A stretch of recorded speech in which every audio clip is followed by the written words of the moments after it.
Greetings. I'm in Georgia right now, not Illinois, and my wife is waiting for me to go look at a beautiful mountain. I live a full life, and you do too. And while we're enjoying some vacation time, I'm also working on my instruction responsibilities. I say that just to say I know you live a full life. As I have read your introductions, I realize how full your lives are. May God give you the grace and the strength and the follow through commitment to meet the demands of this course. They are very rigorous, but it's like investing. You're investing, and I am confident that you will deeply appreciate for the rest of your life the investment that you are making in these 8 weeks. Just a preview, I want to encourage you to go back and look at the announcements that I presented actually before the class was open. I want to encourage you to be reading Philippians chapter 4 so you begin to get a handle on that chapter. Your sermon will be on all 9 verses, Philippians 4 1 to 9. But to get a feel for what Philippians is writing and what God is saying through the Apostle Paul as a overall theme as well as the specific text. I always like to read a scripture weeks in advance before I preach it so that I begin to have a feel for what it's really saying. I also want to encourage you. I know one of you at least has started reading the Kessler book. That is not that reflections paper assignment number 1 is not due until week 7, but I can tell you those last 2 or 3 weeks are going to be very heavy as you work on your sermon. We have great readings this week.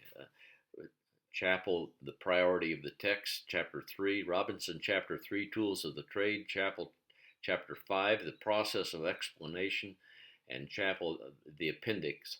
Those appendices in Chappell's book are awesome. Study resources, and those are good ones. Our video lab, you're to select a topic of study and exegetical research, and it's important in sermon preparation. So be sure that you select something on that theme, study/exegetical research. This past week we have talked about personal life of the speaker. That is the foundation on what everything lies. And I just want to encourage you to think through that very carefully. I'm going to post the Robinson's definition of exegetical preaching in the printed part of the announcement, and I want you to review that and reflect deeply about that, and you may want to do some comparison contrast with Dr. Robinson's definition and Dr. Chappell's definition. I remind you that your discussion boards need to be minimally 300 words, your initial post, which most of you are not having any challenge on that. But on the interactive posts, they need to move beyond, hey, that was nice, interesting, or whatever, and ask questions, probe, help people think through issues. And part of being a speaker is, I think that's in the script for every sermon. Be sure to read the announcements. Isn't that what the pastor says every Sunday? Well, I want to say to you, as future leaders, I am saying to you, please read and listen to the announcements, because that's my means of being able to communicate with you. Hey, God bless you. You have an awesome week.